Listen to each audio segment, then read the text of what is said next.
Hey guys, it's Mark. I just wanted to do a cold start video on the Mustang. This is all stock still. I'm basically doing this for myself so that when I eventually put the X pipe in, I can actually hear the difference, go back and play the video, see what it used to sound like. I'm probably not going to have any of that work done until about, I don't know, 4 or 5 months from now. I'm going to wait for the summer. Right now, we're in the middle of the winter, and I'm just going to save, pay off credit cards, get the MGW shifter, get the one-piece drive shaft. Don't know which one I'm going to go with yet. But I'm definitely going to get the MGW shifter. I'm going to get an X pipe thrown in. And to me, it just makes absolutely no sense to do any of that by itself. Like, once this car's on a lift and they're up under there, to get to the shifter, you kind of have to move the drive shaft. You don't have to, but you should. You kind of got to drop the X pipe and work around the piping. So if I'm going to have an X pipe put in and a shifter and a drive shaft, I might as well have it all done at the same time. So what I'm going to do is just buy everything little by little and just do it all in one shot. But anyway, here's the cold start.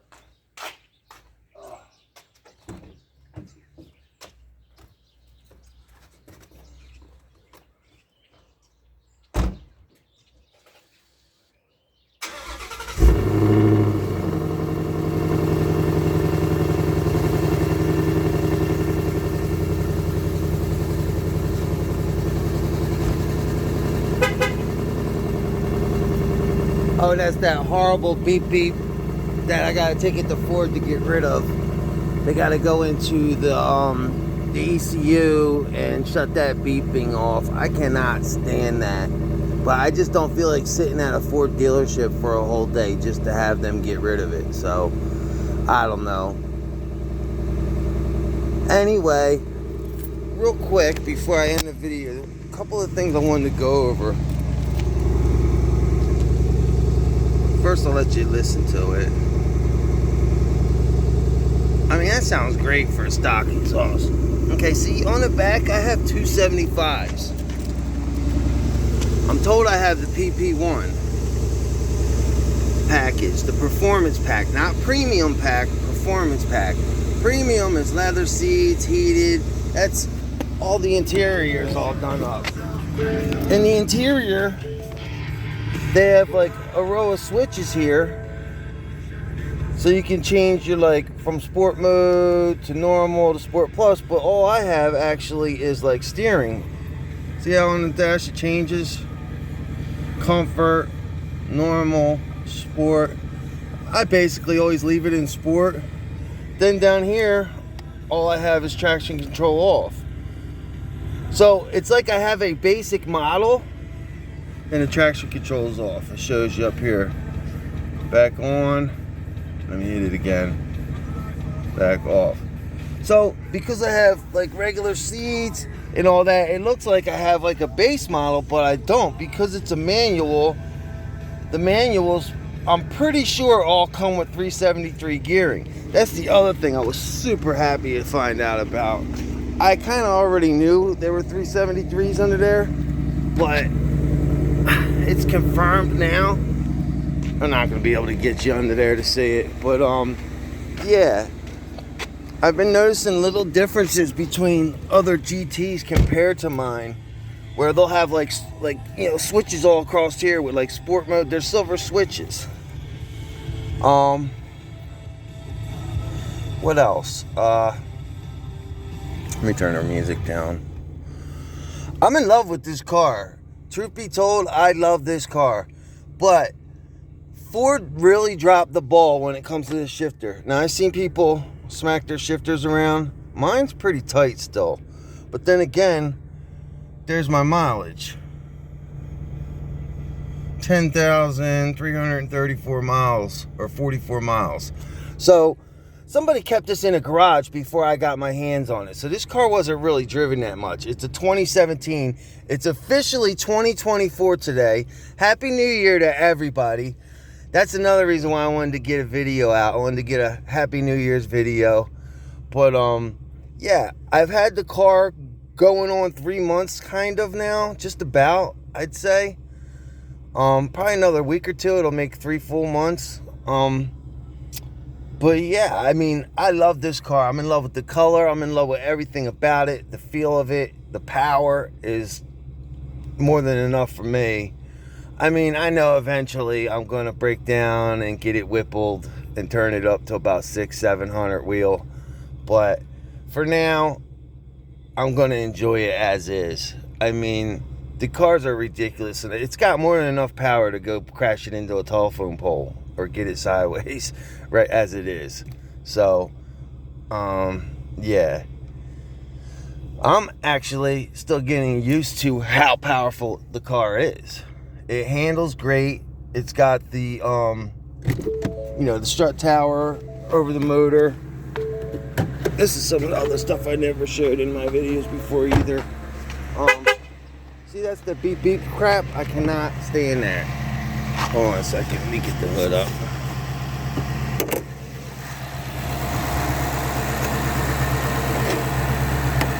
That's the other thing I didn't like about Ford. Like, we still got a hood latch. I mean, I do like the, the metal hood thing, but I'm surprised it didn't come with the shocks. But there she is. It's a Gen 2 Coyote. Apparently they're 435 horsepower, 400 wheel torque, to the crank, whatever. I haven't done anything to the car though. Like, I haven't done any mods. I'm eventually gonna do a McLeod clutch line. Eventually gonna do a new air box. But like I said, I'm super happy. This is what comes with the performance pack. You get the strut tower, and you can feel the difference having this on from not having it on too. Batteries over here covered up. Everything's just kind of super easy to get to. But look at how big this freaking motor is, man. She's a monster. It's only a 5.0 liter too. The new 2024s are fast. Me, myself, I don't like the look of them as much as I like the look of this. Obviously, I'm going to say that because, I'm an S550 owner. But, no, seriously, though, they did kind of mess up the look of the car. These cars were like... I even think the S197s look better than the newer cars. But they did make improvements. I'm not going to knock nobody's car. To each his own. But, yeah, she's a runner, man. This car rips. Somebody took good care of this, kept it in a garage, and from what I understand, the guy just took it out on weekends here and there. And I don't think he really liked driving it too much because it was a manual. I actually went looking for a manual. I wanted a manual myself, but I didn't know how bad this shifter was going to be and the slop in it. When you go to downshift, that's when you realize you want a new shifter. When you're trying to go from like 5th to 3rd or 6th into 4th, it's not smooth. It's not a smooth shift.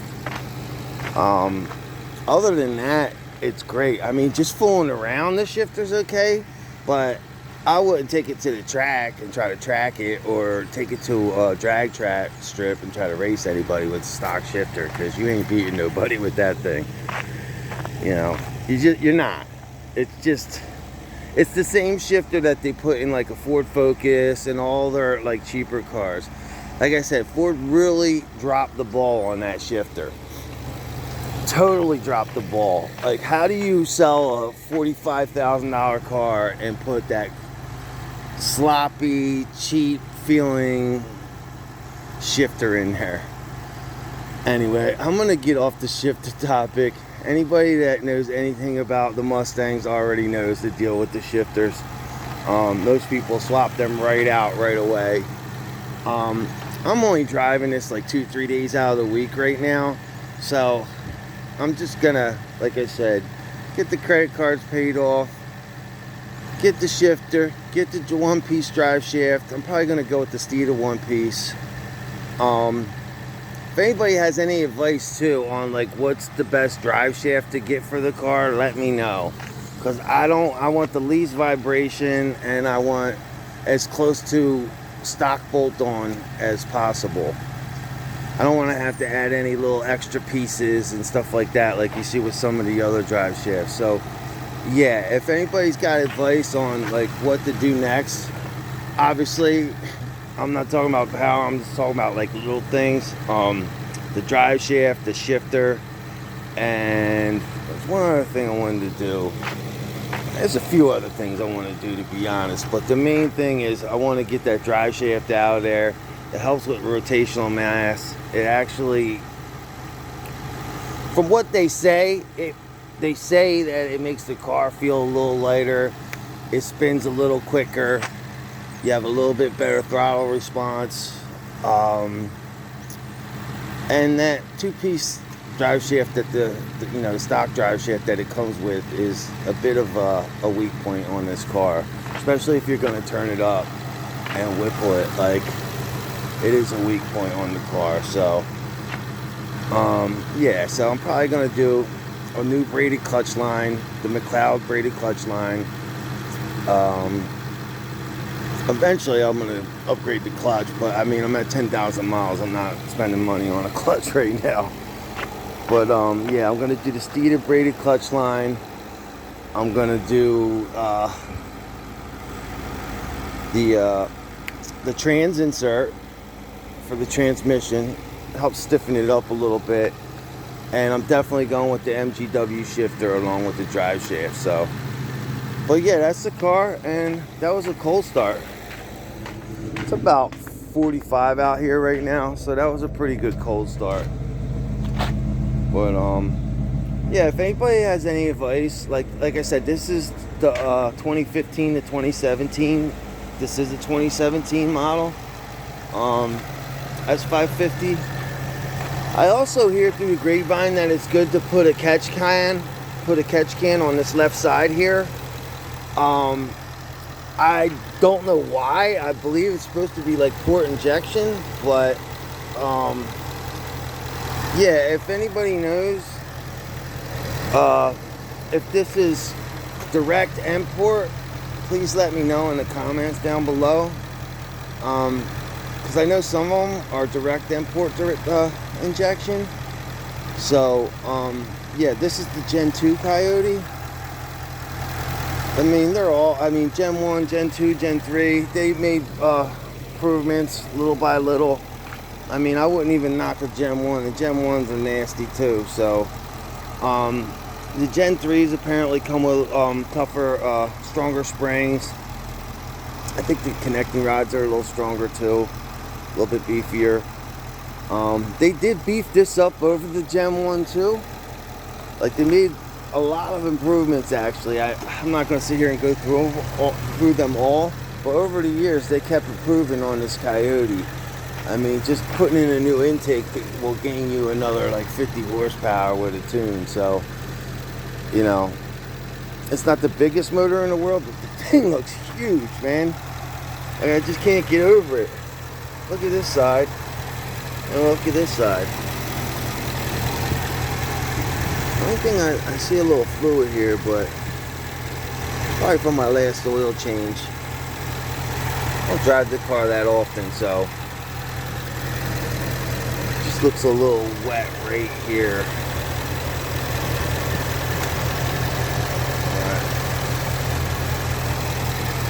She's clean, man. Somebody took good care of this car, and I'm gonna do the same thing. I'm not out beating the shit out of this car all the time. Like, all my friends are like, oh, you don't even drive the car right. Well, what's right? Like, having it sideways all the time? Is that what's right? Like, oh, you don't even drive the car right. You don't even use it how it's meant to be used. What do you mean? I don't beat the shit out of my car? No, I don't. Once in a while, when I'm on the right road, I blow through the gears. I'm not trying to get my license taken away. I'm 50 years old. What the hell I look like driving around going around without no driver's license? All because, you know, of showing off. My buddy's friend the other day has an old 90 5.0. that he had all souped up. And guess what? He just totaled it because he was pulling out of work and everybody was like, get on it, get on it. He stomped on it and then ended up friggin' 180 in the car into oncoming traffic and smashed his freaking. He had a classic 1990 Mustang GT. He ended up totaling it. The insurance company totaled him out and paid him. I mean, he made it okay with the money, but he don't have the car no more. You know what I mean? So that's what showing off gets you. Showing off gets you smashed up and in a car accident. But anyway, I'm going to end it here. I didn't mean for this video to go that long. Again, Happy New Year. And if anybody knows the difference between the PP1 and the PP2, because the PP2 seems more like a premium package. You know what I mean? Than a performance package. I don't know. All I know is I'm happy with what I ended up with. I got the 373s, which is perfect for a manual. Yeah, I got the Gen 2 Coyote. I'm super happy, and I'm still under 11,000 miles. So, yeah. Happy New Year, everybody, and good luck, and I wish everyone all the best. Take care.